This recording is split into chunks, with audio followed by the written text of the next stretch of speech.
justement sur la partie, le sujet d'aujourd'hui, signature et certificat. Alors, donc normalement, j'ai mon partage d'écran. Lorenzo m'a confirmé qu'on a l'écran et le son. C'est parti. Donc, après connexion, déjà, pour préparer un dossier, on a besoin d'avoir des droits dans la plateforme, des droits de rédacteur, des droits de créer un dossier. Dans mon profil à moi, vous voyez que j'ai 3 droits bien séparés, bien distincts. C'est la création d'un dossier, son visa. Donc, le visa, pour ceux qui débutent, c'est l'action de contrôler un dossier, de le relire et de dire je suis d'accord ou je ne suis pas d'accord. Et la signature électronique dont on va parler. Donc ça, ce sont 3 droits différents que vous pouvez demander. Il y a un fichier qui est partagé sur Resana avec la liste des utilisateurs et les droits que vous souhaitez acquérir. Voilà. Donc moi, par exemple, j'ai un droit de créateur de dossier, donc je vais aller sur le menu Préparer et je vais démarrer en préparant ici un nouveau parapheur. Je charge mon document à signer. Je vais prendre absolument n'importe lequel, peu importe. C'est pas ça le sujet aujourd'hui. Mon dossier, ici, si le nom ne me convient pas,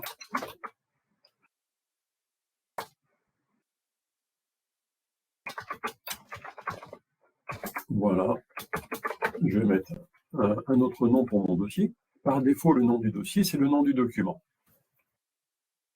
Et on va en venir à acteur du circuit. Alors, pour parler de signature électronique, on va déjà regarder un petit peu ce menu-là, parce qu'au moment où vous choisissez vos signataires, donc là je vais ajouter un signataire en tant qu'utilisateur, qui est-ce que je vais prendre moi-même, par exemple.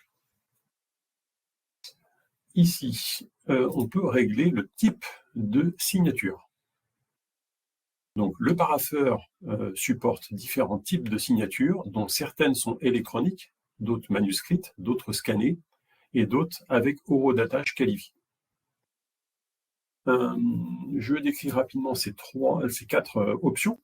Électronique, c'est-à-dire que vous demandez à votre signataire de présenter un certificat de signature.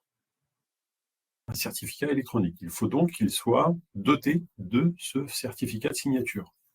Ça se présente sous la forme d'une carte agent, peut-être pour certains d'une clé USB, peut-être pour certains d'un simple fichier. En tout cas, il faut un certificat. Manuscrit, on ne va surtout pas aller là-dessus parce que ça oblige à rematérialiser le document pour le faire signer papier et le remettre dans le circuit parapheur. On le garde encore pour des raisons de rétrocompatibilité vis-à-vis de certains clients. Donc, je dirais, voilà, vous êtes informés, mais on oublie. On ne va pas le faire. Signature scannée, ça veut dire que vous demandez à votre signataire simplement d'apposer une image au bas d'un document ou à l'intérieur du document. Donc, ce n'est pas ce qu'on appelle une signature électronique, puisqu'il n'y a qu'une image, mais ça peut répondre à des besoins de signature de documents pour vous en interne. Acquérir un certificat, c'est généralement payant. Alors, ceux qui ont les cartes agents, non, évidemment, mais tout le monde n'a peut-être pas de certificat de signature. Et quelquefois, pour des documents simplement internes, je ne sais pas, une note interne, par exemple, mettre une image au bas d'un document, c'est considéré comme valable. Le plus de la signature électronique, c'est de rendre le document, la signature juridiquement recevable, à la fois en interne, mais aussi en externe. Donc, vous m'envoyez, je ne sais pas, un document, on va signer électroniquement pour des raisons de validité. Julien nous rappelle dans le chat que l'enjeu, c'est surtout la signature électronique, bien entendu.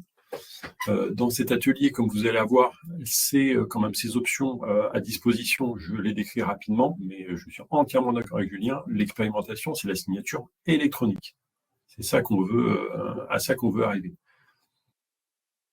L'horodatage qualifié, on va le laisser de côté pour cette expérimentation. Ça consiste à demander une heure qui soit certifiée au moment de la signature.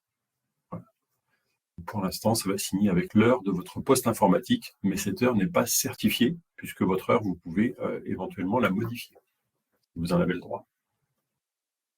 Donc, on va rester sur signature électronique. Très important. je vais transmettre mon document de façon à ce qu'on l'ait en signature. Voilà. Je vais répondre, le temps que ça arrive en signature, on va demander à peu près une petite minute. Je vais répondre à la question d'Alexandre Dupont qui m'a posé une petite question sur une option du parapheur.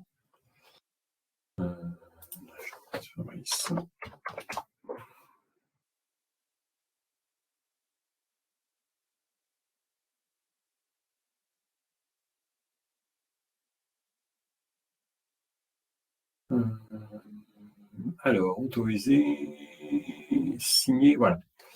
Alors, généralement, vous allez vous limiter en mode assistant aux 3 premières étapes.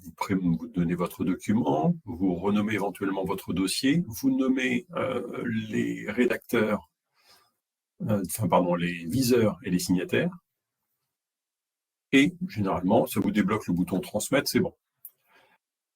Pour autant, il y a des options qui peuvent permettre de paramétrer plus finement votre besoin de signature.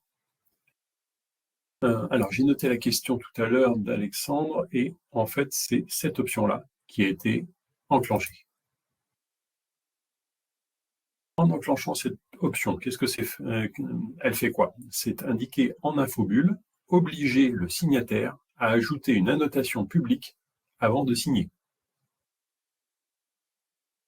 Donc, il faut savoir ce que ça fait, si c'est souhaitable. Donc, c'est la raison pour laquelle le signataire a été obligé de mettre une annotation publique au moment de la signature. Pourquoi? Parce que c'est le rédacteur qui a enclenché cette option. S'il ne l'avait pas mise, le signataire aurait signé tout à fait normalement.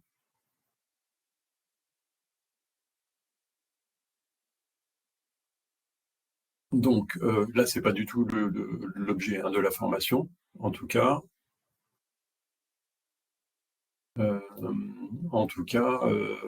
Donc c'est cette option qui a déclenché ça. Donc évitez de jouer avec les options si vous n'en connaissez pas la portée, parce qu'effectivement, ça peut perturber un petit peu le processus de signature. Ça ne va pas l'invalider, rien du tout, mais ça peut perturber les signataires en disant « Oh là, j'ai des choses à faire en plus, et ça, c'était pas prévu. » Voilà, j'annule ma préparation. Peut-être juste dire ce qu'est une annotation publique. Alors, une annotation publique, c'est une annotation qui va être portée sur la fiche de circulation du document, et non pas sur le document lui-même. Donc, ça va être porté sur la signature du document, sur la fiche de circulation. Alors, je vais faire un petit dossier avec annotation publique. Comme ça, on va bien voir les conséquences. Alors, utilisateur, c'est moi, validé. Et je vais mettre ici test notation publique, comme ça on en fera une si on a le temps.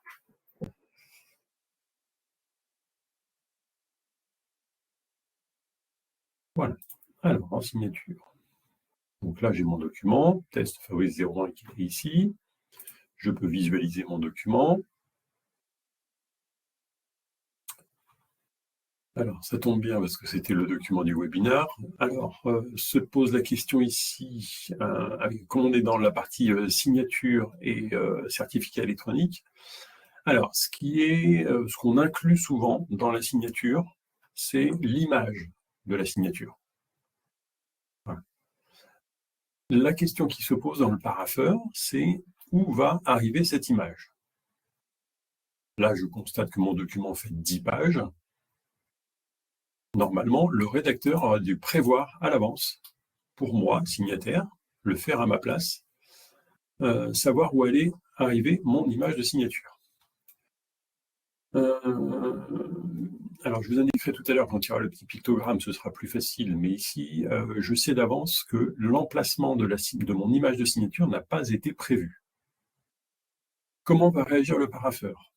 Il va placer l'image de la signature sur la première page, en bas à gauche, par défaut. Il n'y a pas d'instruction particulière. Si ce n'est pas votre souhait, vous dites bah non, moi en fait, je voulais signer absolument à la fin du document à tel emplacement. À ce moment-là, il fallait le prévoir dès la phase de rédaction. C'est préférable. Le signataire ou le viseur peut aussi le faire, mais je vous déconseille fortement de solliciter les viseurs et les signataires pour ce type de travail. Eux, leur travail, c'est de signer, c'est de contrôler le document, c'est de s'engager. Et certainement pas d'aller placer la signature, même si techniquement, ils peuvent quand même le faire.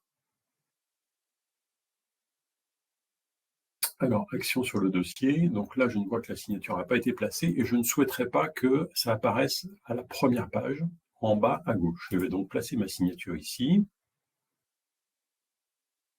Voilà. Alors, je vais choisir ma page. Je souhaite que ça arrive en dernière page ici.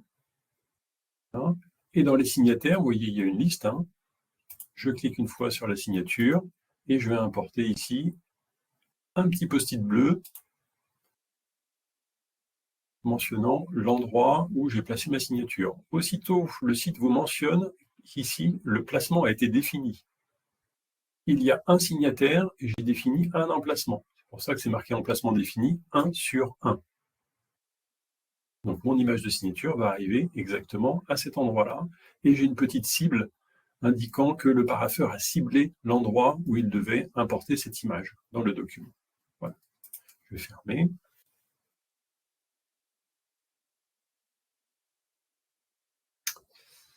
Non, si, oui, j'étais sur ce dossier-là, ici.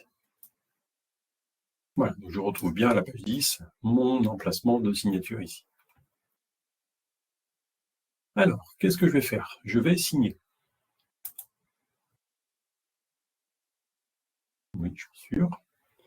Alors là, on voit déjà l'action de notre paramétrage que l'on a utilisé en tant que rédacteur. Le rédacteur a demandé une signature électronique. Donc, que fait le parapheur? Il va proposer au signataire une liste de choix. Le signataire peut se tourner vers un certificat logiciel ou vers un certificat local. Local, sous-entendu, local à sa machine, local à son poste de travail. Alors, sur un poste de travail, qu'est-ce qu'on peut trouver comme certificat de signature? On va pouvoir trouver les certificats qui sont notamment sur les cartes agents, sur des clés USB, sur des fichiers éventuellement, ou même enregistrés dans votre poste. Donc, tout ce qui fait appel à votre poste de travail, ce sont ce qu'on appelle les certificats locaux, donc sous-entendu local, à mon environnement de travail. Alors, pourquoi on différencie les deux? Local à mon poste de travail, ça veut dire que le site sur lequel on travaille ici doit aller chercher une information sur votre poste de travail.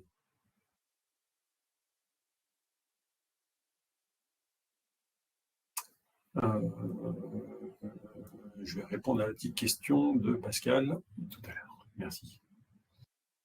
Alors, dans vos certificats locaux que vous pouvez avoir sur votre poste de travail, il peut y en avoir plusieurs. Alors, pourquoi? Parce que des certificats tout seul, ça ne veut pas dire grand-chose. C'est un peu comme si je vous disais dans votre portefeuille, donnez-moi une carte. Vous me dire, laquelle? Une carte de crédit, la carte pour accéder à la piscine, la carte pour accéder à mon bâtiment, quelle carte? Voilà. Certificat, c'est pareil, ça ne veut pas dire grand-chose tout seul. Nous, ce qu'on recherche, ce sont des certificats dédiés à la signature. Donc, sur vos cartes agents, notamment au ministère de l'Intérieur, vous avez 3 certificats. Vous avez des certificats dédiés à l'authentification. Ça va probablement vous permettre, si ce n'est pas déjà le cas, d'ouvrir des portes de bâtiment, par exemple, avec votre carte. Vous pouvez vous badger, je ne sais pas, dans un lieu de restauration collective. On peut badger à la cantine. Voilà, ça c'est un certificat d'authentification. Vous avez un certificat de cryptage qui vous permet notamment de crypter vos échanges par mail. Et il y en a un troisième, c'est celui qui nous intéresse, qui est le certificat dédié à la signature. Alors, puisqu'il y a beaucoup de certificats, pour éviter qu'on se trompe au moment du choix du certificat pour le signataire, on a inventé un petit bouton. Ici, vous voyez, moi j'ai un certificat qui est ici, là, qui est dédié, qui est sur mon poste de travail. On a fait une petite case à cocher, afficher uniquement les certificats dédiés à la signature, ce que je vous recommande. Et on voit qu'effectivement, le certificat qui est sur mon poste de travail, moi, eh bien, en fait, il n'est pas valable pour signer, parce que quand j'enclenche cette case, je n'ai plus la trace de mon certificat. Donc, vous, sur vos clés USB, vos cartes agents, vos fichiers, vous allez avoir normalement, j'ai vérifié pour pas mal d'entre vous, notamment le ministère de l'Intérieur, c'est déjà fait. Et on a fait, je ne sais plus, l'Adréal peut-être bien.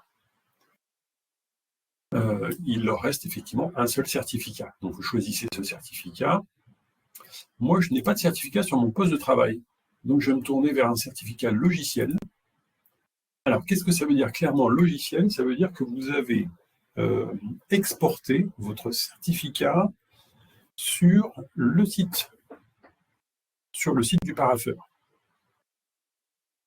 Je donne toujours le même exemple. Vous pouvez faire la même chose dans la vie courante avec votre carte de crédit. Certains sites internet vous proposent de stocker l'empreinte de votre carte pour la réutiliser sans avoir la carte. On la stocke sur le site. Là, c'est pareil. Il y a certains certificats qui peuvent être stockés sur notre site web. C'est notamment le cas d'un certificat particulier qui est le certificat personne morale qui permet de signer non pas en votre nom, mais au nom de la préfecture.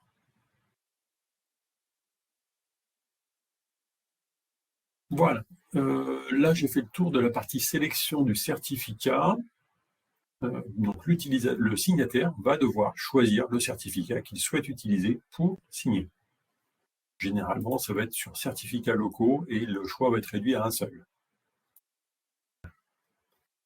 En tout cas, c'est ceux qu'on va essayer de privilégier parce que le certificat local est à votre nom. Et généralement, ce qu'on vous demande, c'est de signer en votre nom.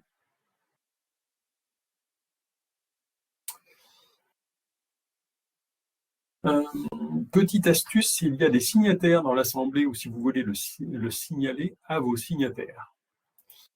Quand je vais choisir mon certificat de test ici, je vais valider, il va me demander le code PIN attaché à mon certificat.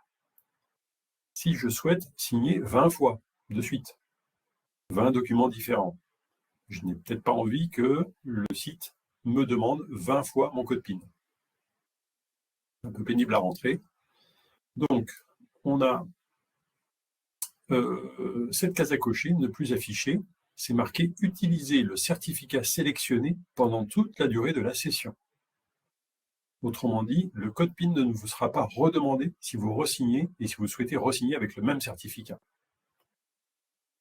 Alors attention, il y a quand même une sécurité, c'est bien indiqué que c'est durant la session.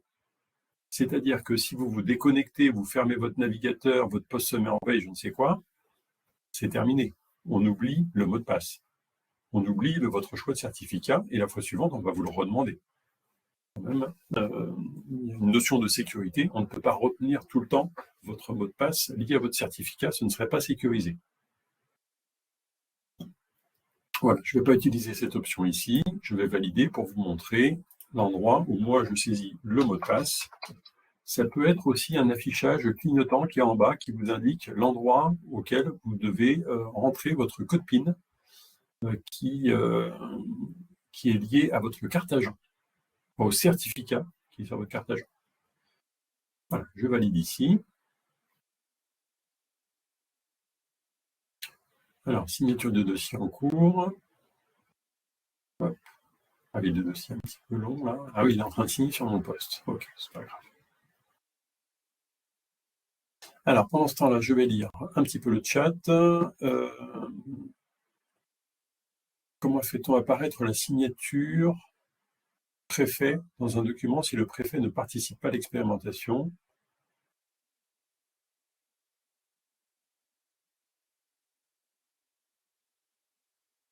Alors, pour le SGA ou le préfet, si la signature SGA, il est dans l'expérimentation, le préfet ne signera qu'en deuxième partie de cette deuxième phase de l'expérimentation, oui, après s'être assuré que les signataires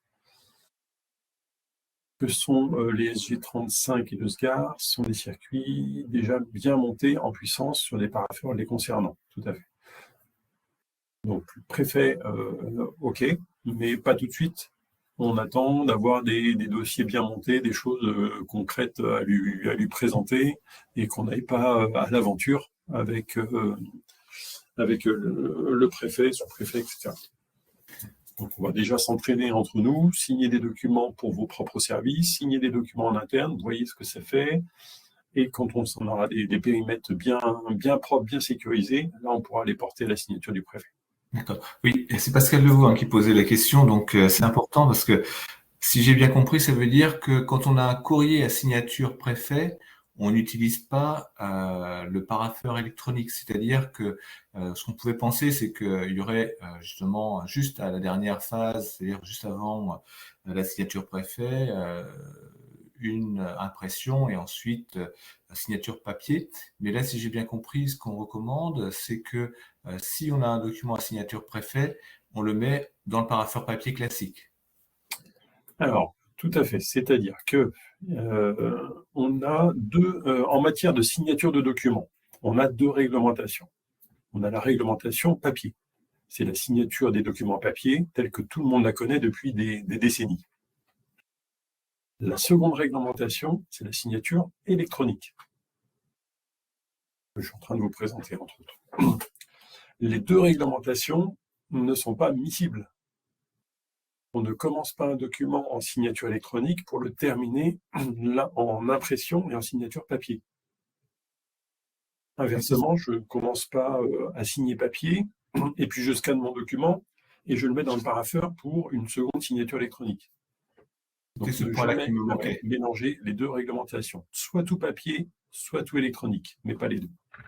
D'accord, très très bien. Ok, c'était ce point-là qui me manquait, Ouais. effectivement. Ça, Il n'y c'est a pas de vraiment extrêmement possibilité important. d'avoir une procédure mixte, c'est effectivement bien de rappeler le principe, soit Oui, tout papier, soit tout électronique. Et ça ouais. veut dire que pour nous, concrètement, comme c'est le préfet qui est l'autorité signataire, on aura assez peu de documents à mettre dans la partie électronique à destination du préfet, quoi. Ok, très bien, merci. Oui, alors je vais quand même faire un complément pour Oui, un complément bien sûr. d'usage. Ça n'empêche pas, comme l'a évoqué aussi Fabrice, que vous pouvez faire un parapheur électronique uniquement de visa. Donc si votre courrier ou votre document, il a quand même vocation à être visé par le SGAR avant de passer au préfet pour une éventuelle signature, c'est quand même possible. C'est juste qu'il faut bien organiser via notation ou échange en amont pour bien, enfin voilà. L'idée, c'est que ça peut aller jusqu'au SGAR en visa. Et après, éventuellement, c'est de bien être sûr, mais c'est d'où l'enjeu de l'expérimentation, que le secrétariat du SGAR va le remettre en parapheur correctement pour la signature définitive. Donc c'est possible, s'il y a un enjeu d'usage pour vous, en attendant que le préfet puisse directement signer dans l'outil. Mais comme je l'ai indiqué, le préfet attend déjà de voir la bonne montée en charge du SGAR et du SG35 sur les circuits les concernant pour après s'y mettre au vu de leur retour d'expérience. Alors c'est vrai que comme on est dans l'expérimentation, nous ce qu'on avait envisagé, comme ça n'avait pas bien marché dans un premier temps, c'était de faire en fait les deux procédures, c'est-à-dire procédure papier et procédure électronique. Voilà, c'est ceinture et bretelle, quoi. Donc pour voir si ça fonctionne, parce qu'il y a quand même un enjeu de délai. Et comme on avait observé un blocage au niveau de notre direction, on se disait que pour éviter ce blocage, on envisageait de faire les deux procédures en fait. Et donc là, on peut essayer d'aller dans cette direction, double procédure, en informant effectivement le SGAR que les courriers sont sous double procédure, quoi. Moi, je ne sais pas s'il faut appeler ça double procédure, parce que je ne suis pas convaincu que faire les deux procédures en parallèle ne crée pas aussi une confusion. C'est plutôt de dire on met sous parapheur électronique en circuit de visa et ça arrive au SGAR en passant par le chargé de mission concerné, par les différentes autorités de visa au niveau de votre direction et au niveau du SGAR. Et après, c'est plutôt au niveau du SGAR de sortir le papier, les éléments papier qui sont via le parapheur pour les mettre dans le parapheur définitif pour le préfet, ce qui accélérera forcément les délais puisque au final on est dans le même bâtiment, donc c'est assez pratique en termes de navette papier, et ce qui veut dire que derrière, après le SGAR récupère le document, enfin son secrétariat, et vous envoie le document signé, scanné, avec les éventuels retours du préfet. Donc c'est pas l'idéal dans le sens que le but de l'expérimentation, c'est plus de faire du papier, mais ça peut être une solution. Enfin, je pense que c'est plutôt préférable de faire tout un circuit de visa par affaire et d'assurer au niveau des viseurs finaux la transmission papier et éventuellement rescan du document signé papier du préfet, que vous, en parallèle, d'avoir un parapheur papier au parapheur, parce que ça risque de faire un décalage, que je pense que ça peut aller très très vite au niveau du parapheur électronique, et donc éventuellement que les choses soient déjà réglées dans cette situation-là, puis après réception du document physique et éventuellement reconfusion, parce que remis dans le circuit de validation, alors même que ça a déjà été validé électroniquement, entre guillemets. Donc, moi, je voudrais plutôt à monter des circuits de visa et après qu'au niveau du secrétariat du SGAR, ils finalisent ça au niveau papier. D'accord, ok. Moi, ça me va bien parce que c'est vrai que c'était très contraignant. La double procédure, c'était pas vraiment satisfaisant. On est complètement d'accord. Et donc, dans ce cas précis, pour sécuriser les différentes étapes, à quel niveau il faut qu'on s'assure, auprès de quel secrétariat, qu'il y aura bien une rematérialisation? C'est après l'examen par Philippe Mazinck d'un courrier qui va être signé par le préfet. Tous les courriers qui sont signés par le préfet passent par Philippe Mazinck, ou est-ce qu'il y a des courriers qui ne passent pas par Philippe Mazinck, qui vont par exemple directement du chargé de mission vers le préfet? Parce que pour nous, c'est un enjeu aussi dans la liste des signataires. On est un petit peu aveugle sur le circuit SGAR, en fait, et on pense que le circuit SGAR, c'est le suivant, c'est-à-dire Christian Rio, le chargé de mission, pour nous c'est Olivier Bernicot, Philippe Mazinck, et après le préfet. Mais on n'est pas sûr que ce soit bien toujours ce circuit dans tous les cas. Oui, non, mais je vous confirme que le circuit au niveau du SGAR, ça passe toujours par le chargé de mission référent et donc BAP, donc M. Rio que vous évoquez, pour après une validation finale ou en tout cas au moins un regard avant transmission au préfet, soit par Philippe SGAR ou concernant, j'imagine, Sébastien Maria, l'adjoint Pôle 1. Donc, c'est à mon avis directement en lien avec le chargé de mission qu'il faut organiser le circuit là-dessus. Mais donc, théoriquement, toutes les personnes que vous avez citées, que ce soit au niveau de la direction du SGAR ou au niveau de BAP ou au niveau des chargés de mission, tout le monde est normalement maintenant bien référencé dans l'annuaire de l'expérimentation. Donc, vous allez pouvoir les trouver et les mettre en viseur sans problème.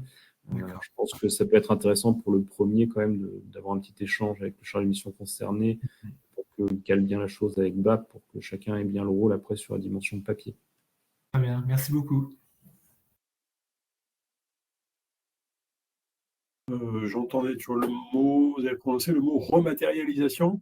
On est bien d'accord, hein, quand on part sur un processus électronique, le document signé, c'est la version électronique. C'est-à-dire quand on s'engage dans une voie papier, on y reste jusqu'au bout, au même titre qu'un document. Tiens, je vais prendre l'exemple inverse. Et ce que j'évoquais, c'était juste de dire qu'on peut aussi faire des circuits de visa. Donc l'enjeu, c'est alors seulement de visa, oui, on est bien d'accord. Le circuit de visa, il est finalisé, oui. Mais là, on ressort en papier juste pour la signature du préfet, donc c'est pas une rematérialisation. Après, le document, ce que le préfet peut assigner peut être scanné et aussi envoyé à la direction concernée, mais il y a bien un papier qui coexiste. Voilà, c'est juste de faire qu'un circuit de visa, il n'y a pas de signature à la fin. Oui, pour juste relecture, contrôle du document, annotation, tout ça, effectivement, on peut faire dans le parapheur électronique. Et que le document soit élevé jusqu'au meilleur niveau qui va pouvoir, par défaut, en l'espèce, le sortir après en papier pour l'ultime phase, vu que le signataire n'est pas encore en circuit. Ok, donc, je vais m'assurer que ce soit bien clair pour tout le monde, cette histoire de mélange de signatures. Voilà. Quand on s'engage dans la voie électronique, l'original, enfin toutes les signatures doivent être électroniques s'il y a signature. S'il n'y a que visa, bon là il n'y a même pas de discussion, parce que le visa n'est pas une signature. L'original, du coup, devient électronique. De la même façon, dans la réglementation papier, l'original était papier. Et quand vous scannez votre papier, ce n'est qu'une copie. Là, c'est pareil, en version électronique, l'original devient électronique. Si vous l'imprimez, c'est une copie, qui n'est plus signée au passage. Alors, je vais aller ici dans mon suivi, puisqu'en tant que rédacteur, je m'aperçois, test Fabrice Biret ici, là, que les étapes sont réalisées, que mon dossier a été traité, voilà, en placement défini, c'était bon, donc je vais pouvoir ici afficher mon document, qui doit être normalement signé en page 10, comme je l'ai demandé, voilà, Donc là, je retrouve une mention signée électroniquement, la date apparaît automatiquement, le prénom et le nom du signataire apparaissent automatiquement, et puis une image en dessous, peu importe. Normalement, enfin moi j'ai dû en prendre une absolument au hasard. C'est d'habitude, je prends celle d'Emmanuel Macron. Ici, donc c'est une image qui va représenter votre ancienne signature papier, hein, qui n'est normalement plus utile, mais je vous conseille de la conserver pour des raisons de transition, on va dire, entre les processus papier et électronique. Voilà, ça fait toujours un petit peu plus présentable quand on a cette image-là, même si elle ne vaut, je le répète, absolument rien. Elle est là en simple décoration, mais on va quand même la garder, on va vous inciter à scanner vos images et à les mettre quand même au bas du document. En plus de l'image, hein, si vous voulez, c'est vraiment à prendre au sens image. Donc, si vous voulez, par exemple, un tampon de votre service, de votre direction, c'est tout à fait possible. Il suffit de nous fournir l'image que vous souhaitez et nous, on va se charger de la charger dans votre profil et de nettoyer aussi un peu le fichier d'image pour que ça fasse quelque chose de joli. Alors, le document, une fois signé électroniquement, il va falloir le récupérer. Donc là, je peux le récupérer ici directement en le téléchargeant. Là, je vais avoir le document seul. Voilà, que je vais ouvrir ici.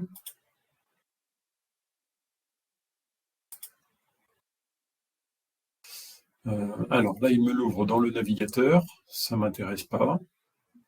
Moi, ce qui va m'intéresser, ce sera plutôt de le visualiser dans Acrobat Reader. Alors, authentification de toutes les signatures. Voilà. Donc là, je vais bien avoir l'image qui va être portée sur le document ici. Voilà. Et bien sûr, le panneau de signature électronique indiquant qui a signé l'identité du signataire. Moi, je n'ai pas de certificat propre à mon nom, donc c'est un certificat de test qui est indiqué. Et donc, à ce titre, Acrobat me dit que la signature pose un problème, puisqu'il n'a bien sûr pas pu vérifier mon identité. Dans les documents signés avec vos cartes agents, vous allez avoir ici un panneau vert indiquant que l'identité du signataire a bien été vérifiée et est valable. Donc c'est ce qui atteste que votre document est signé réellement électroniquement. Donc voilà pour la partie signature électronique. Ceux qui ne sont pas habitués, je le répète, hein, la signature électronique n'est pas l'image qui est ici, pas du tout.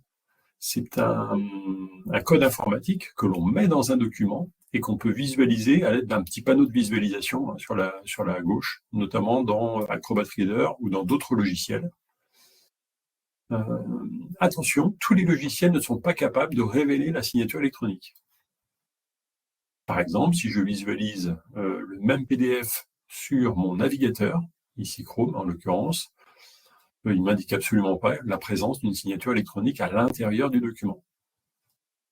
Voilà, il va juste m'afficher le dessin. Bon, et alors? Ça ne fait rien du tout. Alors que Acrobat Reader, entre autres logiciels, vous voyez, si je clique sur l'image, il me dit identité du signataire inconnu. Et si je clique ici, il me dit attention, valider la signature inconnue. Donc, vous voyez que l'affichage de votre PDF signé dépend largement du logiciel que vous avez utilisé. Donc, Acrobat Reader ou d'autres lecteurs PDF qui font à peu près qui ont les mêmes fonctionnalités, fortement recommandés, si vous voulez vérifier un petit coup votre signature électronique. Voilà. En téléchargement, toujours dans la rubrique donc signature électronique, vous pouvez aller sur exporter votre dossier. Et là, vous allez avoir, je vais inclure les annexes, même si là, j'en ai pas, et la fiche de circulation. Voilà. Donc là, j'ai un petit dossier zip dans lequel je vais trouver plusieurs éléments.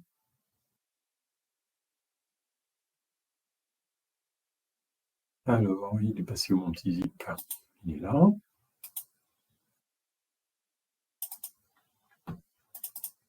Voilà.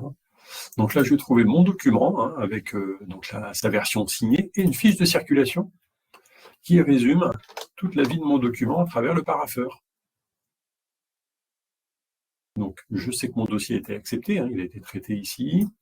Je connais le nom de mon dossier, qui était le rédacteur, à quelle heure, quel jour il a soumis le dossier, le nom du document, et qui a visé le document et qui l'a signé, avec aussi la date et l'heure. Voilà. Ça remplace sur vos parapheurs carton ce que vous aviez éventuellement en page de garde. Vous avez souvent des petites feuilles comme ça qui se promenaient dans les parapheurs papier avec ce genre de fiches.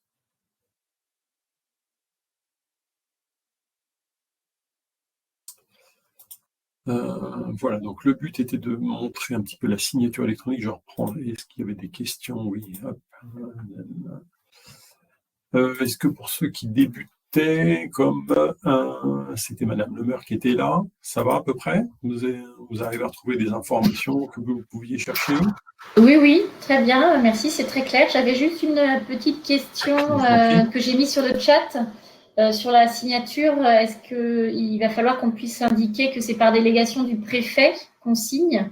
Donc là, Julien me disait qu'il était possible de faire une annotation à fusionner dans le document. Alors effectivement, on peut en tant que signataire, avant de signer, ou en tant que rédacteur, mettre une annotation directement sur le document. Dans votre cas, dans ce cas précis, délégation du préfet, je pense que le mieux serait probablement de l'insérer dans le modèle de document, dans le document à l'origine. Nous, la signature, on est capable d'apporter des éléments que vous ne pouvez pas deviner en amont. Oui. Signer électroniquement, vous ne pouviez pas le deviner. La date de signature, vous ne pouviez pas l'avoir. Qui allait signer réellement avec le vrai nom et prénom du vrai signataire plus son image? Tout ça, c'est le logiciel qui se charge de le mettre, ce pavé-là, en fait.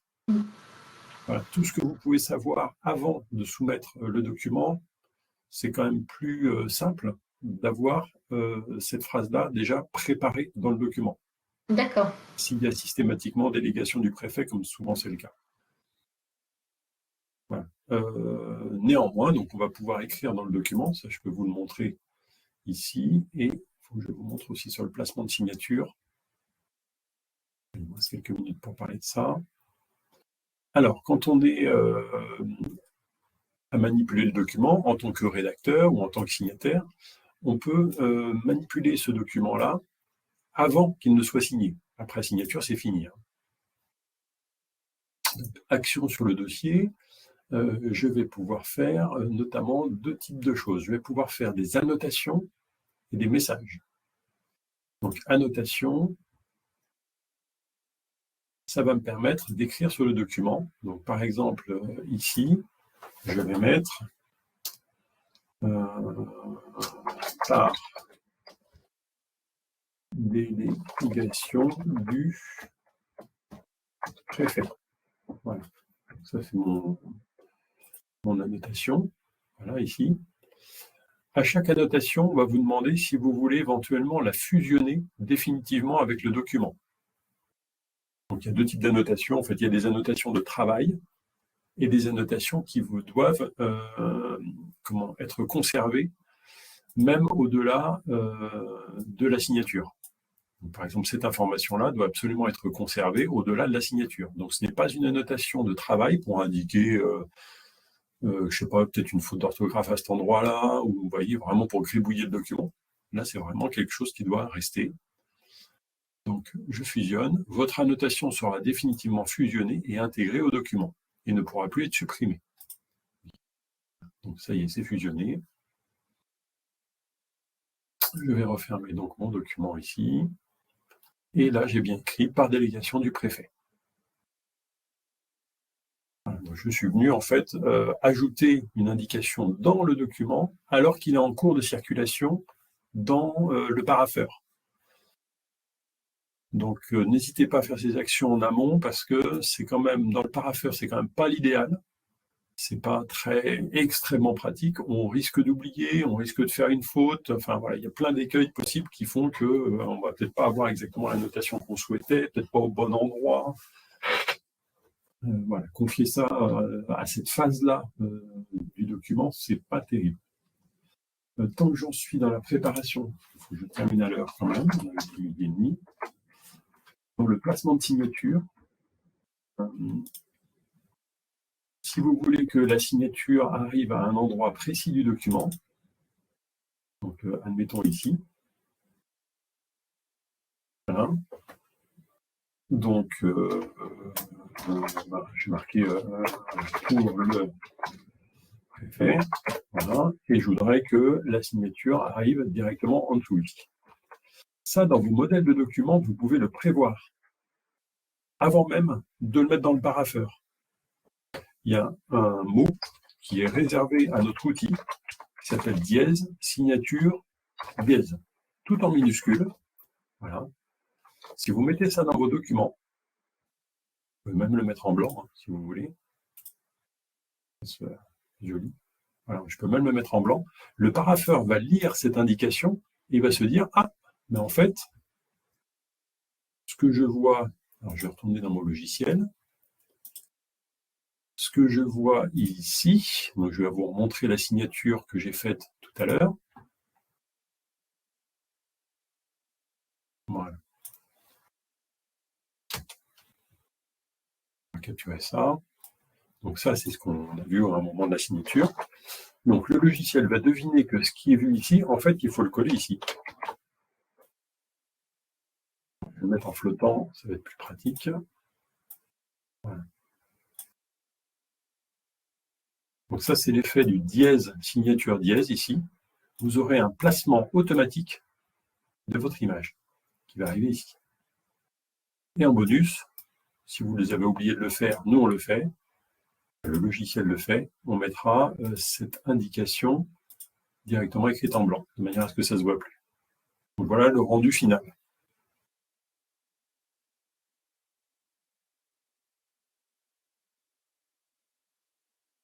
Est-ce qu'il y a des questions? Parce qu'on va bientôt terminer. Donc là, on a fait l'usage des certificats, usage de l'image de signature, placement de l'image. On a fait un petit peu le tour de la question concernant la signature électronique.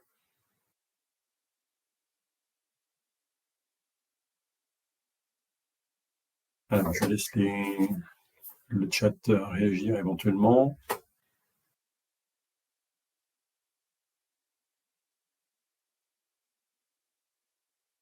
Alors, j'ai une question, en fait, Pascal Levoix à nouveau. Oui, bien sûr. Pour savoir si vous avez des consignes à nous donner pour le stockage des documents et l'accès aux certificats, parce qu'en fait, de mémoire, vous nous avez dit qu'il y avait toujours les certificats qui étaient associés aux documents, et si on doit prouver effectivement qu'on est bien en présence d'un document signé électroniquement, est-ce que vous pouvez me rappeler la procédure, simplement?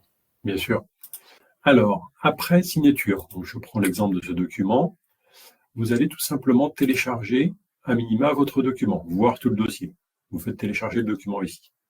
Une fois que le document est téléchargé, vous voyez, moi c'est mon cas ici, je vais aller dans ma zone de téléchargement. Voilà. Ça c'est mon document. Vous n'avez plus besoin du site internet, vous n'avez plus besoin du parapheur, vous n'avez plus besoin de votre certificat. Pourquoi? Parce que la signature, on l'a insérée à l'intérieur même du fichier. Donc le fichier et la signature deviennent indissociables. On a été en fait modifier votre fichier pour y ajouter la signature.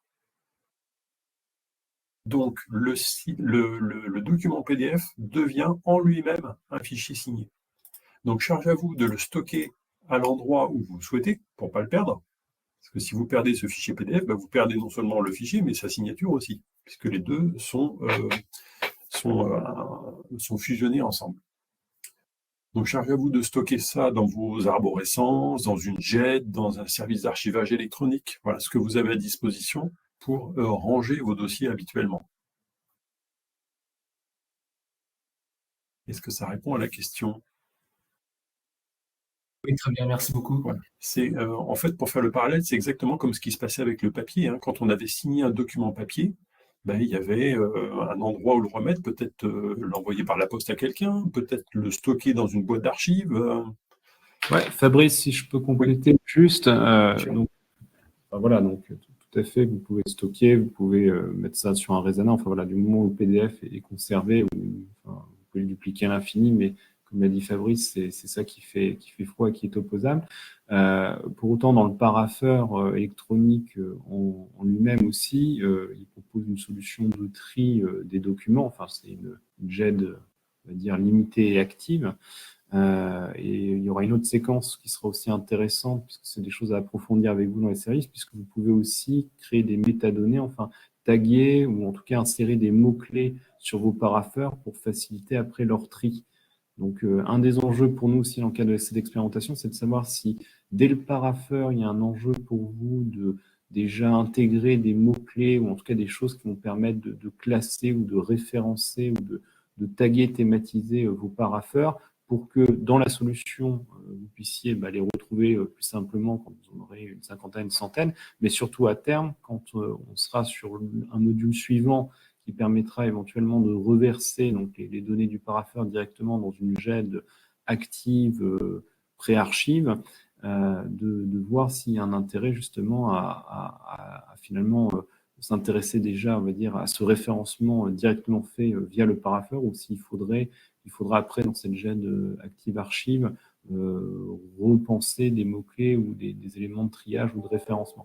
Donc voilà, donc il y a aussi un enjeu à ce stade de prendre aussi l'outil paraffeur dans cette expérimentation comme un outil de pré-tri, de pré-classement, de pré-archivage pour en voir les usages et les besoins, et ça nous donnera des clés aussi pour la suite. Déjà une fois qu'on aura le paraffeur électronique déployé et en changement d'échelle, de compléter, on va dire, toute la chaîne de GED jusqu'éventuellement jusqu'aux archives départementales, parce que déjà on les vécu là-dessus. Et Julien, il faut peut-être le répéter à tout le monde, mais entre l'expérimentation et le changement d'échelle, la base de données que vous avez ne sera pas conservée. Autrement dit, téléchargez bien vos documents. Ici, récupérez-les, parce qu'à l'issue de l'expérimentation, on va probablement pas le faire dans la seconde, mais on n'assure pas une conservation des documents à long terme sur notre site. Ça s'arrête normalement le 31 octobre. Non, il y a novembre aussi, il y a novembre, oui. Novembre, oui. Bon, de toute façon, on ne va pas l'effacer comme ça du jour au lendemain. Hein. Bien sûr qu'on préviendra tout le monde une dernière fois, etc., avant de fermer définitivement le site. Mais c'est pour dire qu'il n'y aura pas forcément de continuité, il n'y aura pas de continuité de toute façon entre cette base de données et une autre base de données qui serait implémentée lors du changement d'échelle. 12h34, je pense que tout le monde a faim.